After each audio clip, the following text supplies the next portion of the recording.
Good morning, everybody. I suppose I will first start off with a sound check. Give me some emoji con something or other in your spam button if you can hear me. Oh, that's the best news ever. I get very nervous when I start these things and I sit here talking for a little while and then I just don't know if anybody's there or if you can hear me. So I'm glad. I'm glad we've kicked this off in the right way. So I'm Joe, community manager for Layer 1X, and we have an amazing X Talks lined up for everybody today. So many things going on, obviously, in the Layer 1X community. And as you can see from the frequency that we've got happening here, with projects jumping on to do an AMA with us, like, I think the whole ecosystem, the whole market, everything is on the way up, and it's just such a good time to be involved. Let me just get some of the other speakers up here. I'll leave some questions and things like that until the very end. Obviously, we want to get through some of the things. Obviously, some of the questions, I should say, that we've got lined up for the speakers, and then we can pass it over to the community as well to jump up towards the end. I'm just waiting on, I think, Toyland Defense. Are you in the crowd? Give me a hand raise if you're here.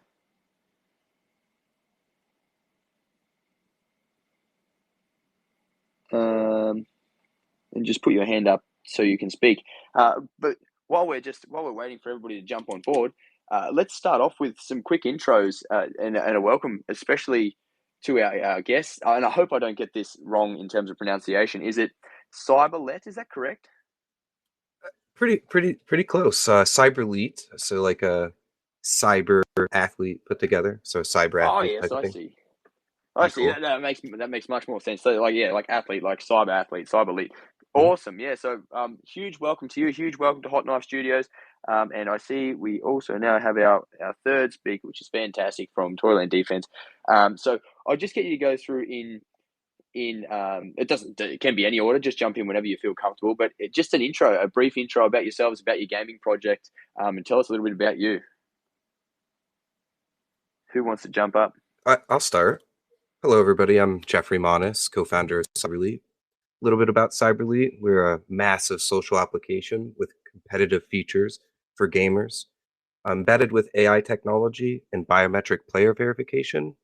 We started this journey to stop the plague of cheating in online games, creating a level playing field for all. It's very exciting. All right.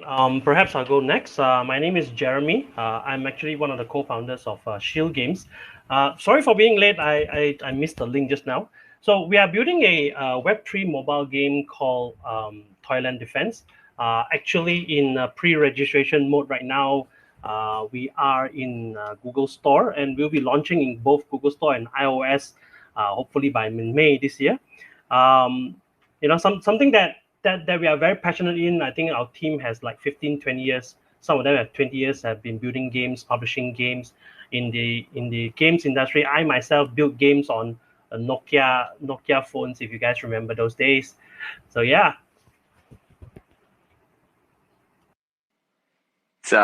It's funny you say that. Like, speaking back to Nokia games days, like, in my head that doesn't seem like that was that long ago, but I suppose it really is. So thanks for bringing us all back to reality with that.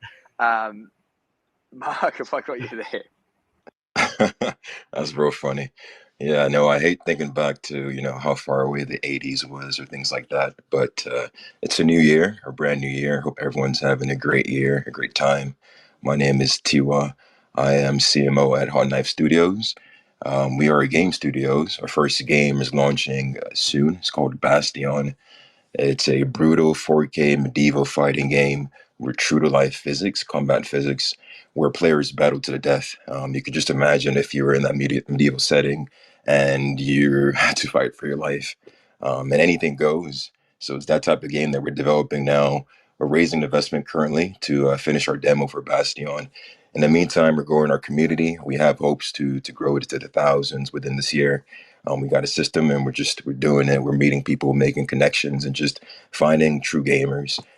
So if you'd like to follow our journey, you could follow this account. You could follow our gaming account, Bastion, BA5TION, Bastion, where the S is a 5. But nice to be on the space. I'm really, really excited. I love what you guys are doing at L1X. And yeah, let's get into it. Yeah, so a massive welcome to all three of you, and it's excellent to have you here. And I think games are such an interesting topic because it helps. Like, why do we play games? Is because we want to escape into a reality of whatever we can create, basically. And I think that's what we love about games. It puts us into, it puts us into our own. What could it be if? And just like you said, Tiwa, with the, what would it have been like to be in medieval battle type thing? And obviously, it's much nicer to imagine that and play a game than to experience, I think, as well.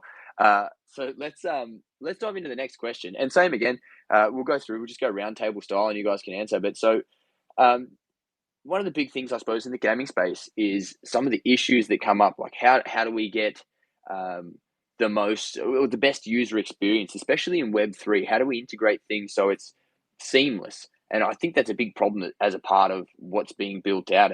And the question is, what problems does your project solve specifically in the gaming space, and how does it differentiate itself from other games? Perhaps I'll start first. Actually, we are beyond the demo stage. We are, looking for launch. It's on pre-registration stage already. You can Google up Toyland Defense in Google Play Store. So when you talk about seamless, being seamless, right? So who are we actually catering for? So for over here, we are actually catering, expecting more Web2 users to come in.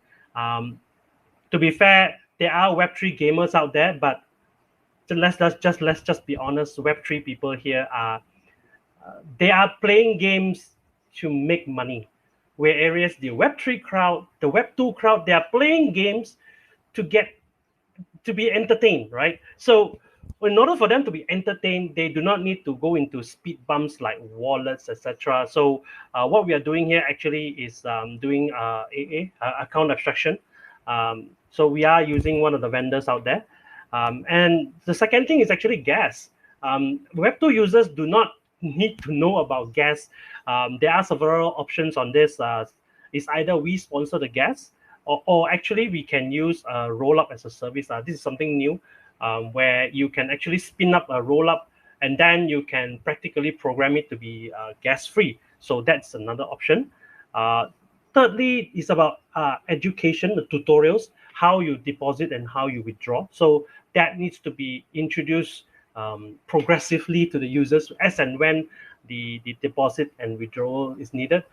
So let's picture this, right? So you're playing a game. You don't need to learn deposit and withdrawals until you need it. So it's a need-based thing. It all goes back to Jordan Belfort, sell me this pen, right? It's about when you have the need for it, right? So that's how we look at it. If there's a need for it, then they will learn it no matter what. If let's say we provide them with like $10 worth of tokens, now they have a need to know how to withdraw, and then that's where we get them to, hey, let's look at this video. Go watch this video. We'll teach you how to, right? So that's the third one. The fourth one is actually free to play.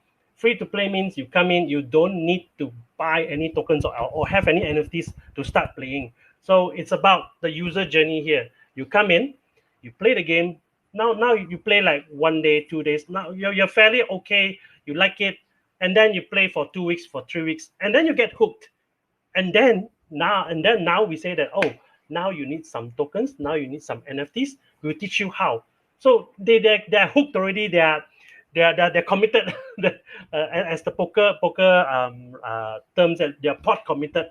So you have something that is already they have invested some time, and you don't want to lose it. So that's the thing that we are trying to solve in this space. Yeah, I think you raised a really good point there as well. Like at the moment, without pay to play, for example, like say you go to the store, you buy a game, you bring it home. There's no necessary need for you to then do anything else apart from play the game. And I think we're looking into most Web3 games, for example. We're talking NFTs, we're talking transfer of assets, etc.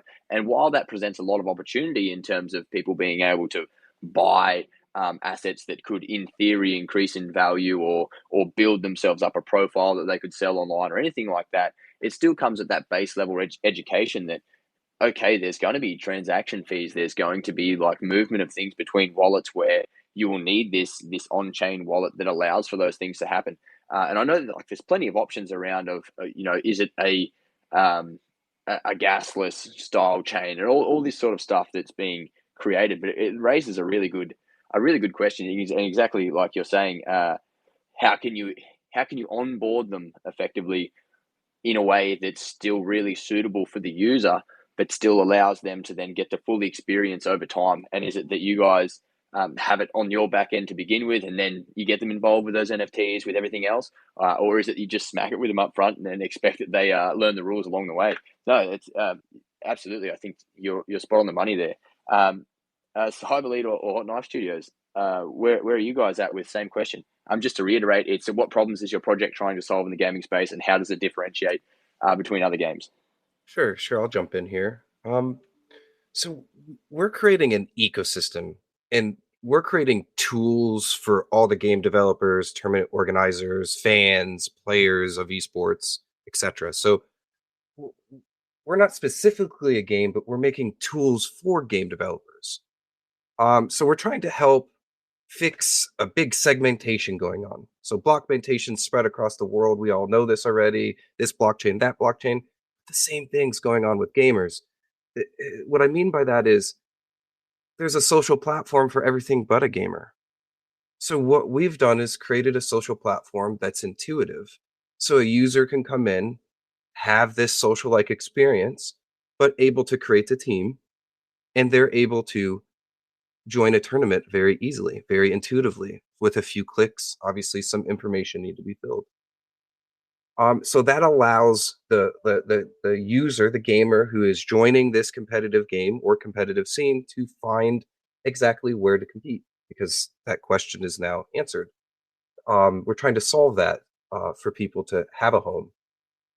At the same time, we're rewarding users for contributing their data. We're making gamerpreneurs. So as you're playing on our platform, you're contributing to our AI systems. And as you're doing that, we're rewarding you Leet token for doing that. And Leet token is our utility token for the whole platform. Pretty cool there. One of the cool things that we're implementing and over the next months, we're trying to create and implement smart contracts or smart accounts, pardon me. And smart accounts are the new initiative 4337 EIP. And this is a hurdle for onboarding. So onboarding users from Web2 is hard right now because they don't really want to deal with the wallet stuff. So what we've researched and done is figured out that you can make a smart account and tie an email to a Web3 wallet so a user can recover and do everything right from their email. We're implementing that stuff as of today. We're getting that stuff done. So more users come in. They don't necessarily need to know everything about Web3, but they can learn, and there's a starting point.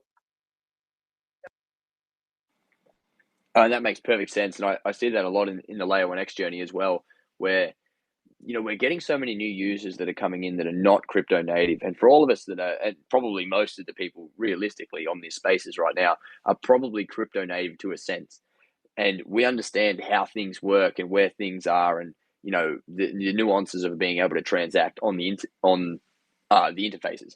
And that's hard though if you're coming from a Web2 world where it's usernames and all that sort of stuff that you log in with. It's not wallet addresses, it's not passphrases and things. So there is I think a need for that adoption learning curve to get people in and across the line. But it's very cool to have that setup exactly as you said for the Cyberlete. So there's plenty of real world stuff for athletes, and I think that the perception is that people that are online playing games aren't social, but that's not the case at all. Massively social. Like that's probably the most I've ever talked to people is playing online games, and having a space for them to be able to go. I think that's brilliant. Hot Knife Studios. Absolutely. I mean, I would just echo what the other guys have said, really just seamlessly integrating and onboarding Web2 users. Of course, that is the dream, but it's good to see that the focus has kind of shifted. At the beginning of GameFi and Web3 games, it was really just kind of focusing on Web3. And although that's nice, I love all you guys, but it's a very small market compared to the outside market The gaming industry is on par to do 500 billion in the next 4 years. So just focusing on all those people. I mean, there's a gamer in every household at this point, and in the Western side at least. So there's a lot of potential for people who would like to play fun games, and that's what you have to keep in mind: play fun games. Unfortunately, the people coming to play your games, your target market, that they don't care about the technology. And I say that, with a smile, because I know being in Web3, we talk about technology a lot, and technology is awesome. It's what drew a lot of us to blockchain. But snap out of it, you're building a game. Gamers want to play something fun, so develop something fun, get it tested by your target audience, and get it confirmed that it's actually fun. They want to spend time playing it. They want to spend hours playing it. They want to share it to their other gamers' friends. And when you do things like that, the other things would just come and begin to work. The Web3 integration, when you see things in your game that you can improve with Web3, you can add it, like the economy system and things like that. But when you just focus on the game and making it fun for the audience to trying to integrate to your platform, everyone's going to win. And it sounds very basic when we say it like this, but you run into a lot of the games currently that are pitched, and it's like they haven't gone back to square one. The games aren't fun in the beginning, so nothing else matters. But yeah, just to answer your question. Yeah, and you're absolutely right with make it fun. And when I say that from a psychological point of view, you could have this amazing game that has the best graphics, the best tech, and all that sort of stuff. And then you look at some of the most popular games downloaded, and they're things like Flappy Bird and stuff where it's minimal input, right? It's just you tap the screen and the bird goes up or down, and you're just trying to get through the space, and people will play that for hours and hours. And like from a perspective, we look at that and go, well, that's low effort, high reward. But also there's a lot that goes into that in terms of, I suppose, human psychology. Why is that the most entertaining thing? And it's because it's challenging and it's fun and it's simple to play. And that's something I think needs to really be taken into account as well, is we have this amazing technology, we have this huge capability, but we need to stay at that base level, which is is what we're doing still an enjoyable experience for the user? No, excellent, all excellent points from all three of you. And it's yeah, fantastic answers. To continue and build on those questions. So Web3 gaming and helping games work together on different platforms. What problems need solving? And obviously, just to clarify, we have this really unique opportunity now where we have the ability for games to be interactive with each other. So you could have, for example, NFTs come across different platforms or whatever. So what are the problems we see with that? So just to go over the question specifically again, how does Web3 gaming help games work together on different platforms, and what problem needs solving? Perhaps it'll come back to me. Very frankly, we would like to cooperate with games, probably in AMAs and talks like this. I think this is great. Shout out to you guys. This is actually one of the ways that we can work together. We share insights. We share, we talk about the topic itself. Definitely, we can do cross token or cross NFT utilities. I mean, if let's say, for example, game A can actually read game B from a different company, NFTs, and then they get a discount of some sort, or a free season pass or something like that. But more importantly, we are looking at beyond just cooperating between games. We are looking at actually NFT projects who don't really have utilities yet.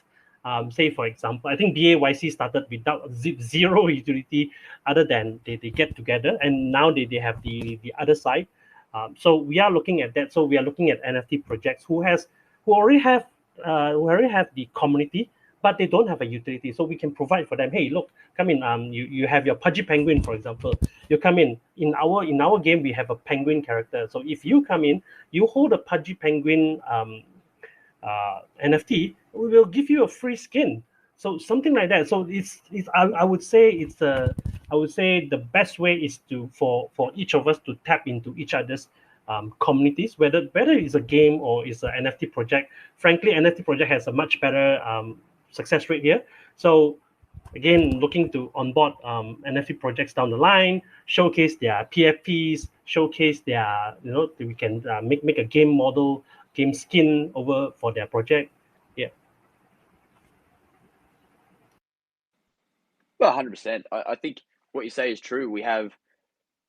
We're not limited in what people want in terms of one game. They're not going to stick with one game forever. So how can we make it so that those games could share assets so they could go across? Like, it's not like they're competing. You could play a game that might be a fighting style game. You could play a game that might be an adventure style game. We're not limited in what our wants and desires are to play these games. And being able to share assets is definitely a huge step forward.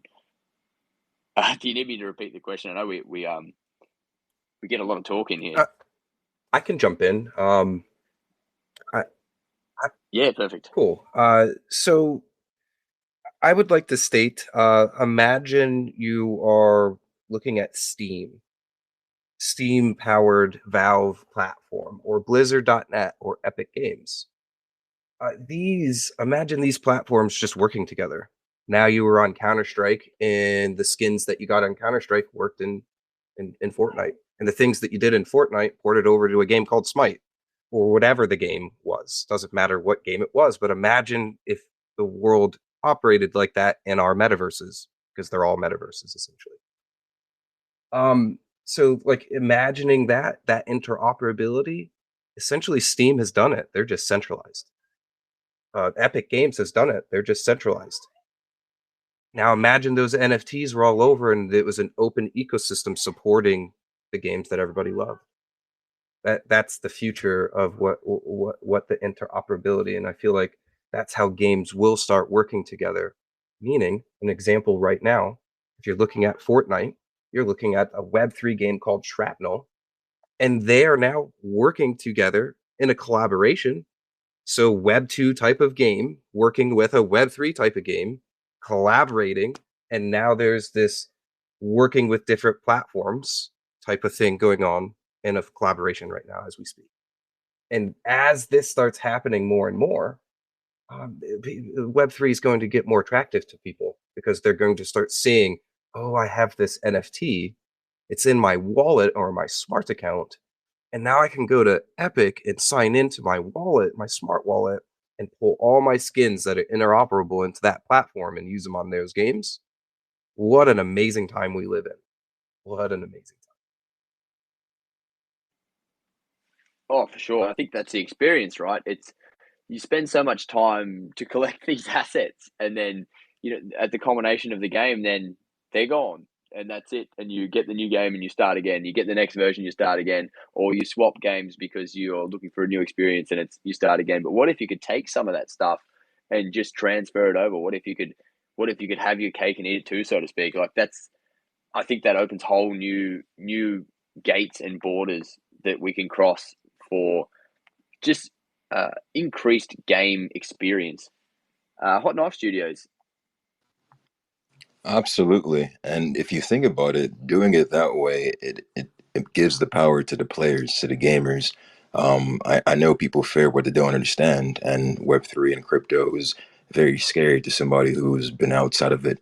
So a lot of people are fighting NFTs, anything that sounds like crypto, even though, like some of the gentlemen already said, NFTs and cryptos have been in games for years already. It's just been called a different lingo. So just getting that audience that we're trying to capture in tune in what we're trying to do is going to make the games more successful, because when you look at it, the Web3 web, because it is a web, all these blockchains are looking for interoperability. Shout out to L1X for solving that. But everyone's looking for a way to connect these ecosystems. But when you play these Web3 games, it's going to allow you to be able to ride that interoperability. Now it's a big issue with Web2 games and gamers, where some of their favorite games and some of their favorite classics aren't ported on the platforms that they want to use. I'm talking about different gaming systems, Xbox, PlayStation, or PC. And unfortunately, you're kind of stuck in a certain ecosystem. But if you're playing a Web3 game, for example, you can ride the Web3 web and connect to these other platforms. So there's a lot of power when you utilize what blockchain gives you, and it's just a matter of time. The ones that are us that are here now, we know what's coming. So just get on it or get left. Yeah, definitely, and it's that same thing. We're the early adopters, right? It's just starting to now, obviously, with the market increase and with ETF approval and all that sort of stuff. It might not mean up only for the market or anything, but it means that a level of adoption is coming from general people, standardly around the world. So for the first 10 years of this, it's been very much you're a degen. If you're in here, you're an early adopter. You're all these things, and now it's starting to be more mainstream. More people coming in that are from the outside world. Which brings me, I suppose, into the next thing, which I think is a really interesting topic and hugely prevalent in crypto games specifically, and it's in-game economies. And we've seen, some real ups and some real downs in some of the on-game or in-game platforms surrounding crypto recently. Seen massive ups and massive crashes, huge, I suppose, huge amounts of people getting involved because they are, whether they're chasing the dollars, whether they're chasing the engagement or the thrill of playing the game itself. Is it just that, like, in terms of in-game economies and what's building around that, knowing that there is generally a token attached which has a monetary value? What challenges do you see, knowing that this is something you have to cater for? Whereas in a Web2 game, for example, like let's say you're playing like Call of Duty or something like that, you're not worried about the Call of Duty token because it's not a thing. How do you see that? How do you see that in your games? What challenges do you now have knowing that token will have an equated value? Now let me start on this. Perhaps you can take a look at CS:GO and their skins. So that actually is it's actually an NFT, for example, because those things goes to thousands of dollars, and they get traded very often in the space, scams happening, etc. So I would say this problem is not prevalent to Web3 games only. Anybody remembers the Diablo 3 auction house? That was, to me, that was one of the most fun things that I can do in Diablo. I spend half of the time farming, half of the time just browsing through the marketplace.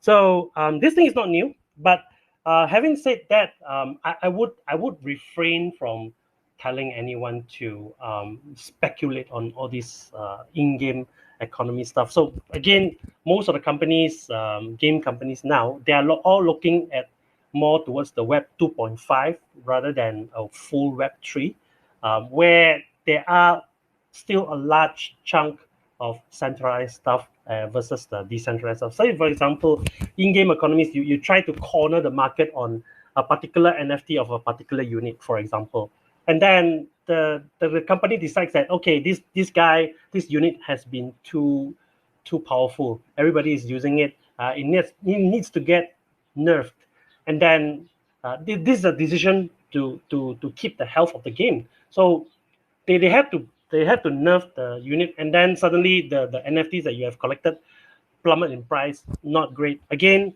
my view on this is the game is that's the main portion of it. Game, and it's called GameFi. Game is in front, Fi is behind. So focus on the game. I would say focus on the game. Buy what you need. Trade the rest off. Make some money if you can. But in-game economies is a very fickle thing. Like for example, we are taking the more centralized approach where we have in-game currencies and we have the tokens itself. So we have hybrid model so that the in-game currency we can have more control. It can inflate to whatever it is. It's supposed to be inflationary. Whereas the token side, we have a controlled release. By the way, you can only earn our tokens by joining tournaments and winning tournaments. So that in itself is to reduce the token velocity, making it a bit more rare. But in the same time, we are not hindering the player to actually use the in-game currencies to upgrade their stuff, paying for other things. So that's the approach that we are taking. Yeah, because I think it's a huge element of the game and a huge part of why people play. It's just how do we make it so that it's a controlled environment for it, so that we have the endpoints that aren't too extreme, or is it that is part of the fun and that it should be extreme? Who knows? Cyberlete, what are your thoughts? So I have a wide thought here. Um, so in my mind as a gamer, there's a lot that I'm I'm expecting things like a currency already. So I'm expecting an in-app or some type of way to make a currency or something that I'm grinding for essentially. So I'm already just expecting this for the most part. They're in every game. You're getting a loot box. You're earning something no matter what. So when you're looking at it like that, that's like a faucet. That's like a drip. That's like somebody always earning something for, for essentially playing the game. And then you got to think, what am I going to do when I am giving them this token? What are they going to go do with it? And that is kind of where in gaming they're called sinks. And like the thought pattern here is you have to balance both of them to make it equally fair for everybody. And not everybody playing your game or in crypto is here to invest. They're here to play the game. So that's the thing. Like you're going to get some of your people who are playing, the users are going to trade and do that stuff. And then you're going to get a lot of people coming into Web 2 from Web 2 that they're going to learn that. And we've all been learning over like the last 6 years or more, depending on when you came into the scene. And it's taken us this long to get to where we are. Imagine a newbie coming in, having to learn. We're going to have to get them up to speed. So in my mind, it's yet again, the volatility of these ecosystems is because, first of all, they're building tech and it's just a landing page and there's no tech built. So devs need to kind of just start getting into alpha a lot quicker. And that's kind of why we're building live alpha. So you can go to cyberlete.net and we're just live. And we update it as often as we can, and we just keep on pushing updates. That's not the only way or tried and true way. That's just our way. The transparency of it. This type of stuff, when you start building it full, you won't have as much volatility. You'll start having the Steam marketplace type of thing for CSGO skins because the community is the one doing it, not the business. Yeah, just to that point, like you said, it's about getting them in. It's about bringing people up to speed. There's a lot going on with that. If you're, we're like you said, 6+ years into an experience of how we understand how things work, and then we're taking a lot of people that have never experienced it and saying, try to keep up. We're already rolling, but try to keep up. So I think that is a big part of it of bringing people on. In-game economies is just whether it changes, whether it's good, whether it's bad, whether you like it or you don't. It's a part of it at the moment, and it's just creating awareness around that. Hot Knife Studios, what are your thoughts on the in-game economy? Yeah, definitely. I mean, going after these guys, it's saying a lot of the things that I totally agree with. I mean, it's like you ever met two people who claim that they're opposite, but you see both parties and hear both parties, and you know that they're a match. They just have to get over whatever frustration is there, and that's exactly what it is when you look at a lot of the gamers, or you could say specifically the MMO players, MMORPG, those who deal with in-game economies, and the blockchain crowd, Web3 gamers, GameFi. It's like growing up playing World of Warcraft and MapleStory and Ragnarok and RuneScape. So I was deep in these type of games, and there are a lot of issues that these economies have. It's super fun, but after a while, the economy gets hyperinflated. If you've been playing it since beta or alpha, you have a huge advantage, and you kind of just dominate these type of games. And a lot of things that could be manipulated in these games, like buying cash or buying gold outside, and a lot of things that ruin the fun of these type of games. But blockchain and the economists that are being drawn to the blockchain are exactly what would solve this type of issues. So it's just a merging of the minds that's going to happen over time.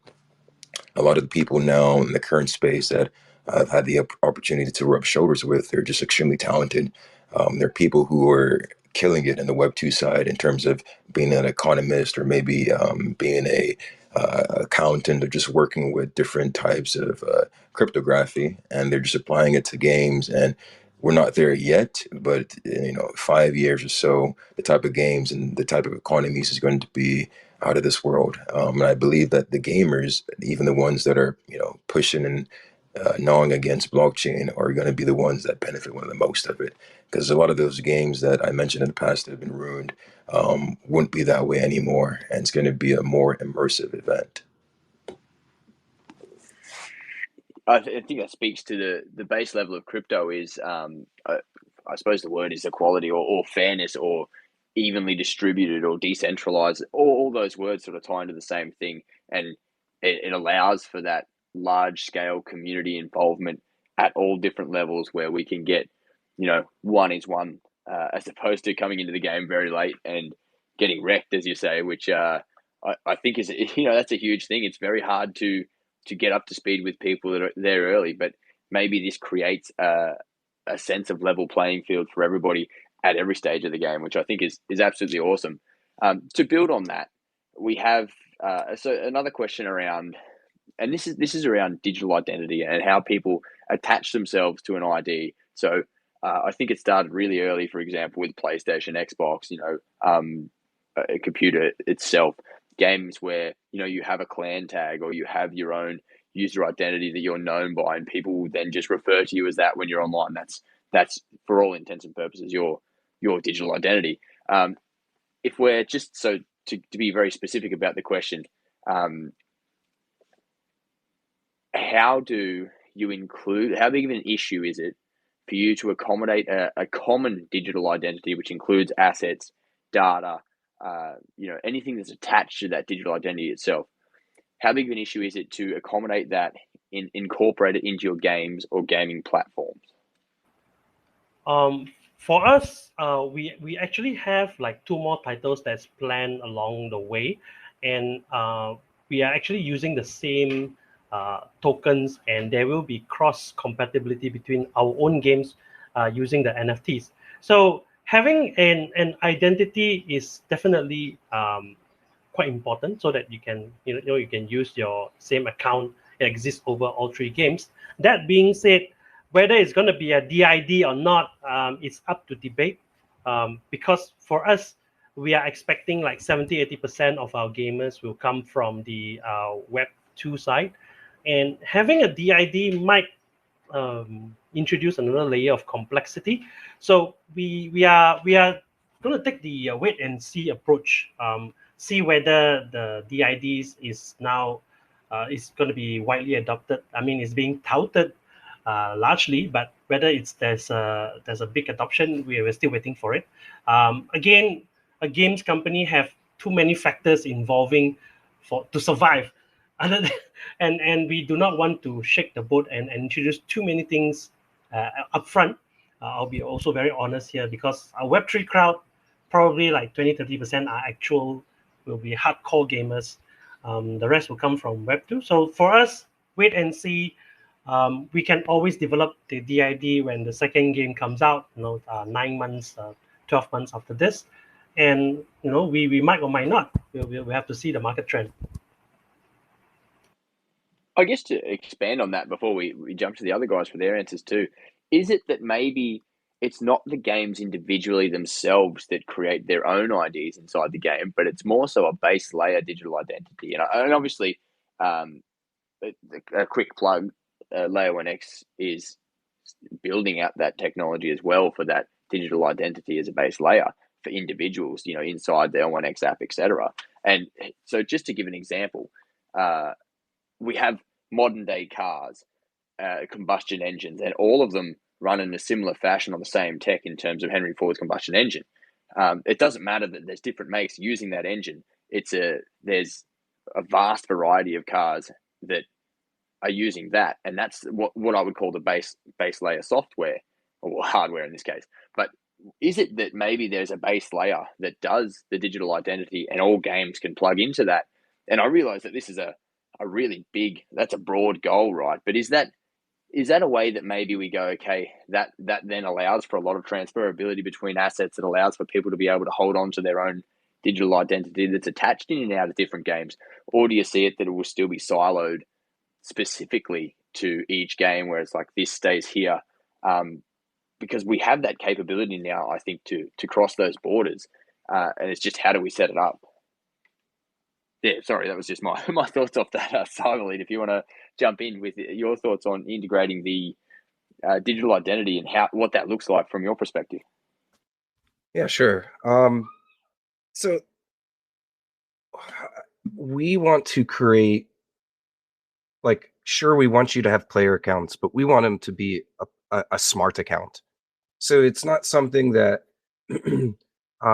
that we're going to have full access to and save to this decentralized place as like in a Mongo or some SQL stuff. We're trying to build it in such a way that it's on the ledger or on the blockchain, or it's securely owned by you as the user. So your data is all yours, and your identity is all yours, and everything that is on the platform belongs to you.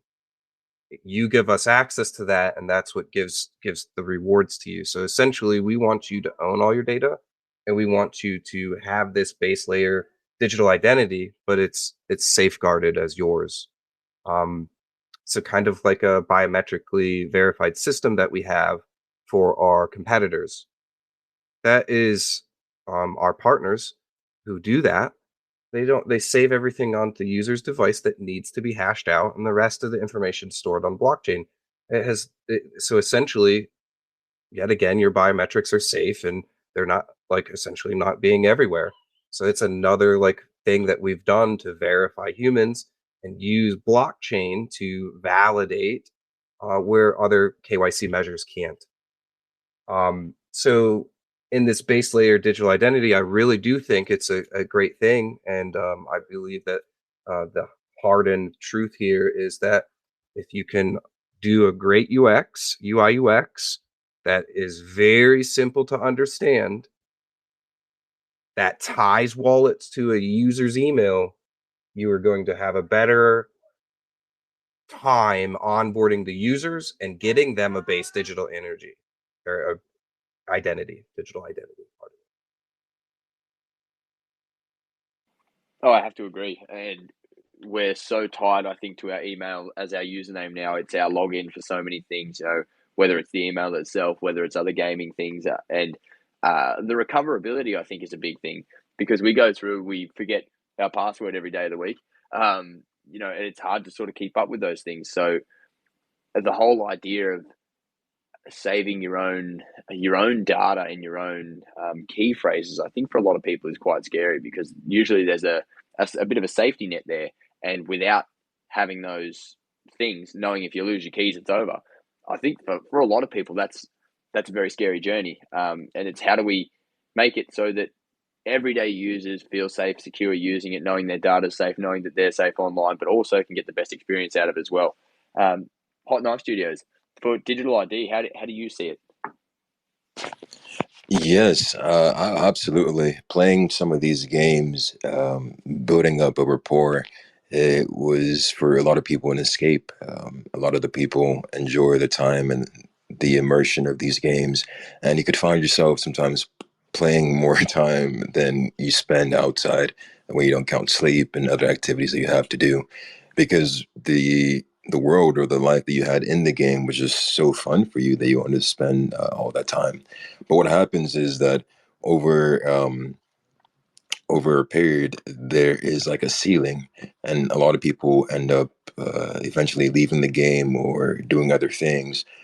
Why? Because they can't make sense of the hours that they put into the game.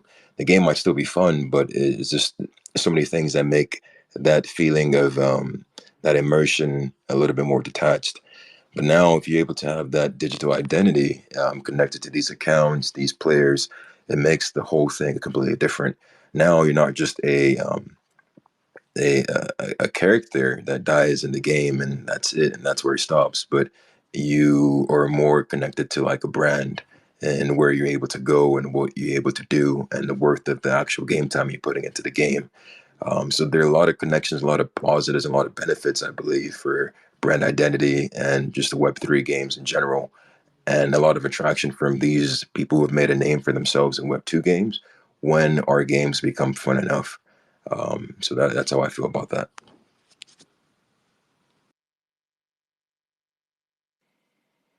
Yeah, and that makes sense. I think some great points across the board there, definitely in terms of digital identity and how it can enhance gaming, etc. I've got some correspondence from our CXO, and he's got a question here, and I love this question because I think it's very pertinent, and I have been wondering this myself, and I think this is a big thing for games is how do you make this work? Which is so this is a multi-parted question, so please just bear with me.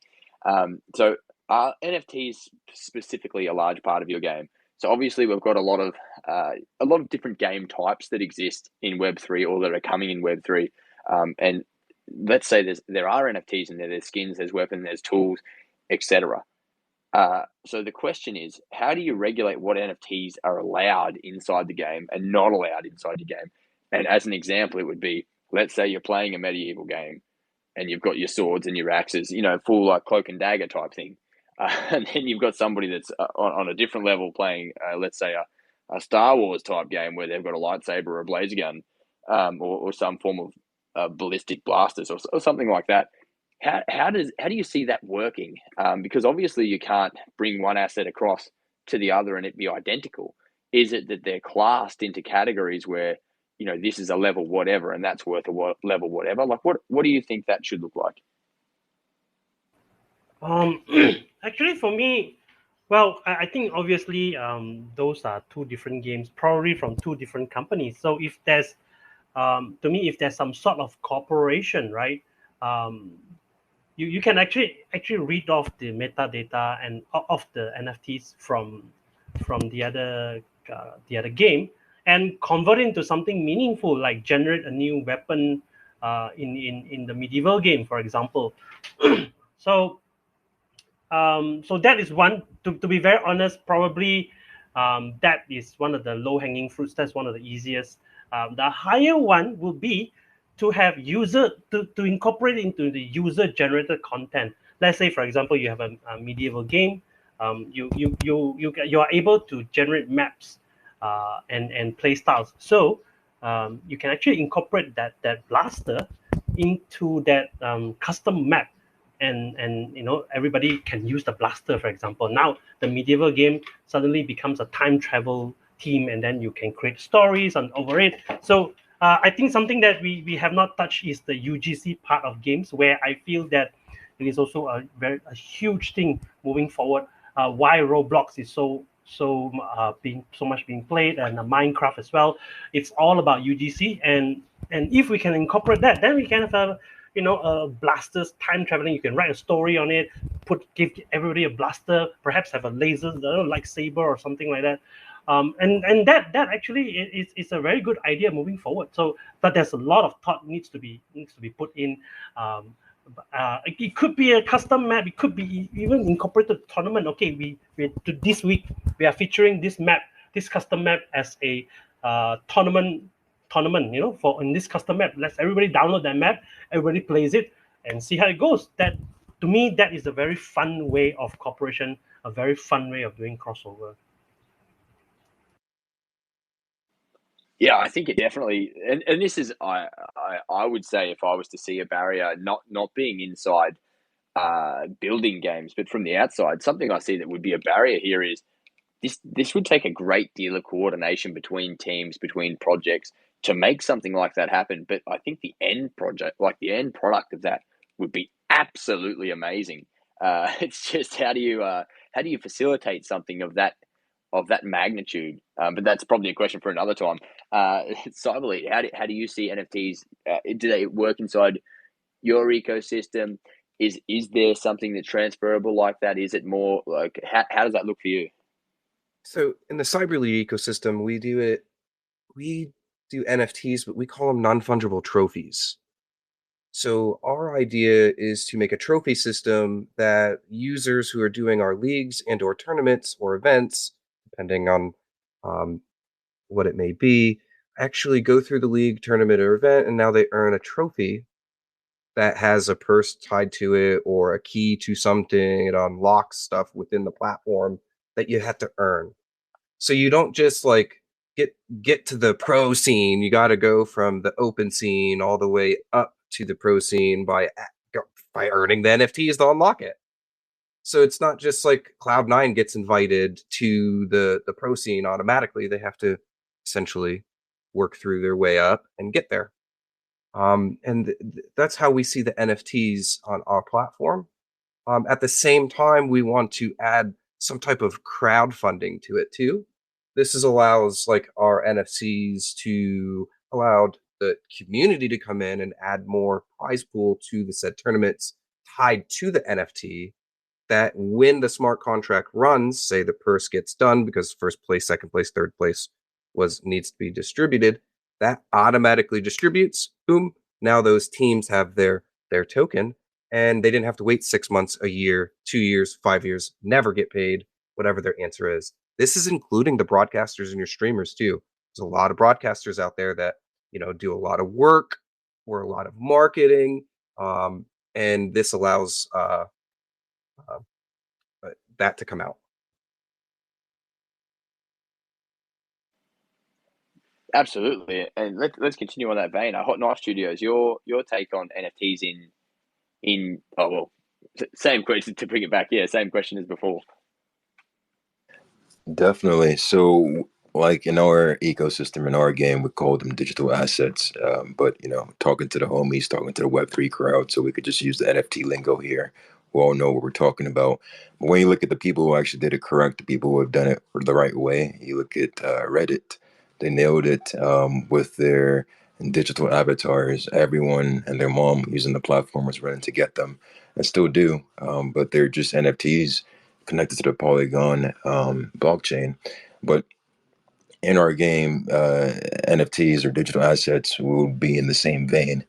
Rather than just a tradable card, it's something that um, levels up your character at the game, your bragging rights, essentially. Because it was real cool to get and roll a nice item in like World of Warcraft, and win a nice item from a boss, something like that. But again, there was a ceiling where the bragging rights stopped. I mean, you couldn't go on Facebook and brag about the item. I mean, you could, but it wasn't that cool. But if it was an NFT now, that's different. This NFT could be worth X amount of money because of how rare it is, and it's something now that pulls you out of the game, but still keeps you in the game and gives worth to everything you're playing inside the game. So a lot of benefits, a lot of things to use NFTs for in terms of making your game more secure and tradable. There's just so much to talk about, but yes, NFT is a huge benefit for games. It's just finding the right way to frame it. Unfortunately, because of the time we're in, you have to use different type of words and say it different type of ways to not upset type of people. But yes, NFT is going to be a big part, and already is a big part of gaming. Yeah, great responses from everybody. It's such a huge topic as we've alluded to. You can't condense that. We can't condense this into an hour. And I'm very conscious of everybody's time. I know you guys are building it. It's time is what we need to continue grinding forward. So I just have one last formal question, and then I'll get you to do a closeout statement, if you will. So the last question I've got for you guys is, and I think this is very interesting because it's a good indicator of seeing what's possible or what's not possible inside the ecosystem, what's working, what's not working. So can you share an example of a successful Web3 gaming interface or protocol or experience, and what is it that we can take from them to be successful in terms of your own development?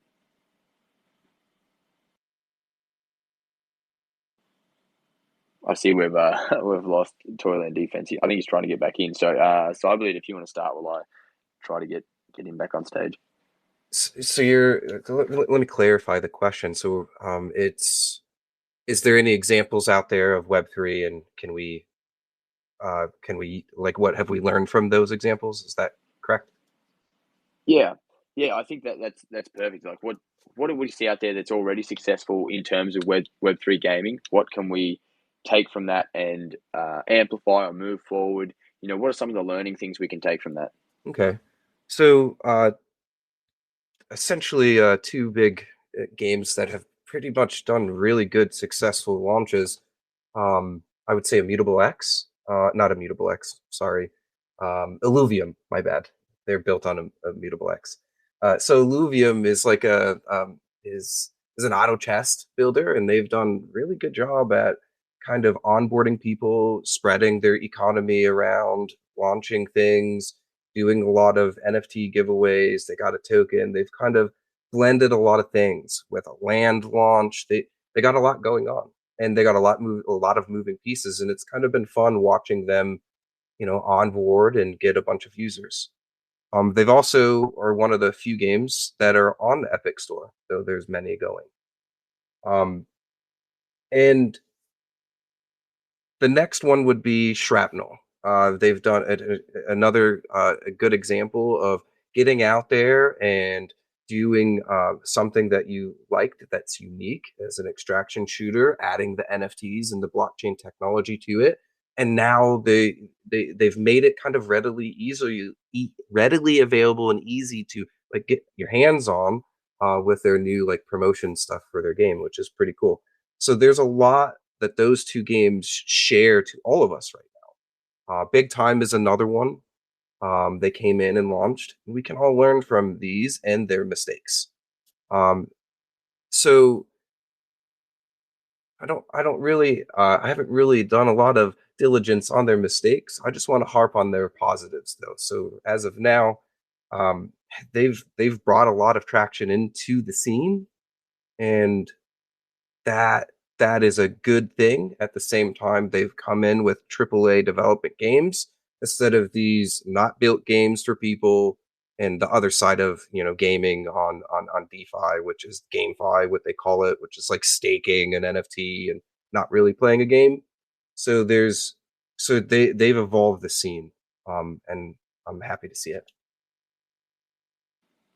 Yeah, great response, and that's it. It's not necessarily about saying that this is the best thing out there and go and check it out or anything like that. It's more so saying, okay, we've seen some success from these things and we want to amplify that, or we want to increase that, or we want to take some of those aspects and put them into ours, because I think that's part of every good development, is knowing what has worked, what could work, or what didn't work. And it's not looking at it negatively, but more so looking at it from the positive side of how can you put the spin on it to be most effective for your own project. Yeah, I know Cyberlete gave us a really good wrap up there of a couple of Hot Knife Studios, Toyland Defense. Do you guys want to throw one in there, or are you happy to jump to a wrap up? Oh yeah, actually, I would look at survivability. If you look at Axie Infinity, they are still alive. People they got back last year in the YGG event, like 80,000+ Philippine users actually came on board and went on to their new platform. So longevity, survivability. Take a look at Gods Unchained again by Immutable X. They have been around and they're still around. They still have players. I do like people like Shrapnel, Illuvium, Delysium, for example. But again, yet they haven't been in the market long enough, I think. But they have been developing like for 2 years, for example. Shrapnel has been developing for 2 years.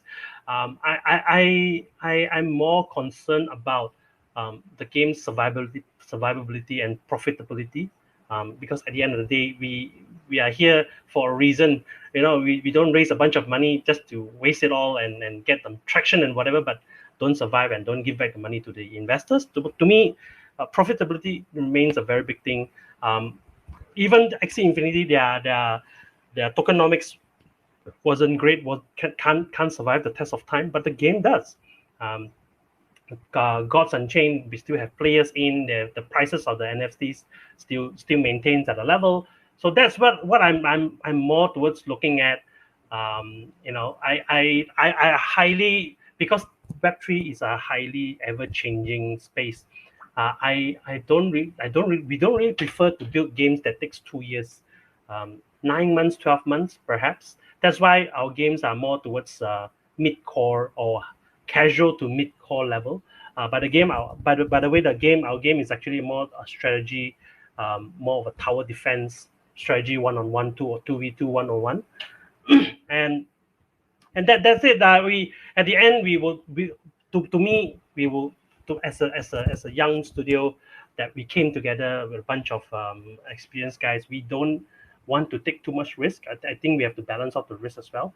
Taking things produce fast, fail fast if that's needed. Pick up, but get the traction in, and then we can reiterate and launch more games down the road. So that's our goal. Yeah, perfect. And Hot Knife Studio, did you have anything you want to just throw in there before we cut to wrap ups? Yeah, I was just making short. It's really interesting that you asked about Web3 games that you could just name currently that are kind of doing it the right way, to shout out. And the ones I had in mind were the ones that were said earlier: Big Time, Shrapnel, and some others. So it's interesting because it's so early. There's not that many to choose from. I say unfortunately, but that's just the case. In some years down the road, there's going to be plenty. But essentially, just focusing on that community, growing it, and listening to them. Because if you're doing it and getting that game in their hands, they're going to tell you things that they want to see there improved or taken out. And it's not rocket science. You don't have to try to create something that isn't there. You just listen to them and go from there. So, really excited to see Web3 games in the next few years. And of course, Bastion, I have to shout our game out. Go ahead and follow, go ahead and check it out. We are going to do it the right way, and it'll be a completely different Bastion in the next end of the year. Absolutely, and yeah, it's exactly as you said. It's a bit funny because we're so early. It's the ones that are doing it really well, obviously, are very prominent for everybody, and that was very clear. And just that's great because it gives us some things to emulate on. So more so to dive back to you guys, let's do a wrap up statement. So just what your closing thoughts are. Give us where the audience can find you. Anything new you've got coming out. Just a quick 1 or 2 minute summary, and then we'll close it out there. So just one little section from each of you. That'd be perfect. Yeah. So please go to Google Play Store. Search out Toyland Defense. Defense with an S. We want to cater to the American crowd as well. But by the way, we are using British English. So do find us out. We are launching pretty soon. We are actually planning a small private sale somewhere in April. Keep a lookout for that. We are building fun games, gameplay, content, UGC, you name it, is what we are building here. We are not very much focused on the tech part. I think our friend has just mentioned gamers don't really not interested in tech, but they're interested in whether how fun it is. So that's what our main goal is. Cheers, guys. Awesome, massive thank you for being here as well. Cyberlete, do you want to do your closeout? Yeah, sure. As always, you can find us at Cyberlete on all socials. And if you need to email us, it's support@cyberlete.net.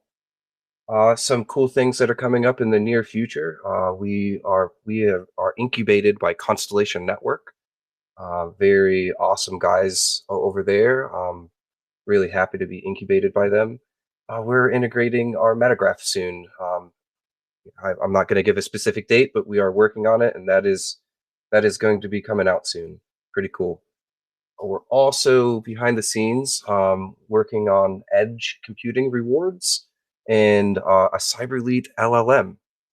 So some big things coming out this year, throughout this year. But what we want you guys to focus on here in the short term is soon we're going to push an update to start doing community game nights for our tournament brackets and start testing out and throwing some tournaments just for our community. So essentially, everybody here, anybody who wants to join, will be able to play a game of choice, and we'll host a tournament. There might be some door prizes, there might be some elite token available, whatever it may be. We'll figure it out, and that'll all be done right on the Cyberlete platform. We're really looking forward to doing this. That's awesome. Yeah, and Hot Knife Studios, you're closing out. Absolutely. Well, thank you guys, all the guests, the attendees. Thank you, Leo1X, Cyberlete, Shield Games. It's been fantastic being on the panel with you all. It's been a great time. just to close us out, guys, if you're here, you already know that just you're here early. Enjoy the time. It's a fresh year. Make connections, have a good time, and just look forward to this opportunity that we have. Things upcoming, you could follow us at Bastion. It's BA5TION, Bastion. Of course, this account, Hot Knife Studios. Um, don't want to give up too much, but there is going to be some sort of competition coming up. Competition for Web2 and Web3 people, and a chance for you to win something. And so just follow the accounts. Very, very simple thing coming up, and a chance for you to get into our lore, what's coming out, and just to get excited about the games, because a lot of the characters that we're bringing out have real human-like stories and backdrops and development into it as well. So enjoy the space and look forward to coming on again. Awesome, and from my end, a massive shout out to you guys jumping on, obviously being a part of our AMA X Talk series. It's such a privilege to have everybody on here, different backgrounds, different perspectives on the gaming, and obviously you guys are in there doing the trench work, doing the building, and it's really great to get your perspectives, because from a community point of view, you don't always get to see inside the mind of the people that are building it. It's more so you see the updates on the on the social channels and everything. So thanks for letting us pick your brain around certain topics. We do have our X Talk series is very regular. If you haven't cottoned on by now, it's quite a specific thing. So depending on where you are in the world, generally there's 3 a week, which for my time example is Mondays, Tuesdays, and Fridays. So we are posting them out on our socials, so for the specific times, and we do have them set up already. In the spaces, if you need to search for interoperability, you'll be able to find us in there under X Talks as well. Once again, thanks for everybody to coming and being here and sharing this AMA with us. It's such a good time to be able to express just all the different information from all the people that are actually building in the space, especially as we go through this, what I would call now a medium bear market. We're starting to heat up a little bit. So who knows, maybe in the next couple of months we'll be in somewhere totally different. But once again, thanks everybody for being here, and we will see you on the next one. Cheers, guys. Cheers, everybody. See ya. Cheers.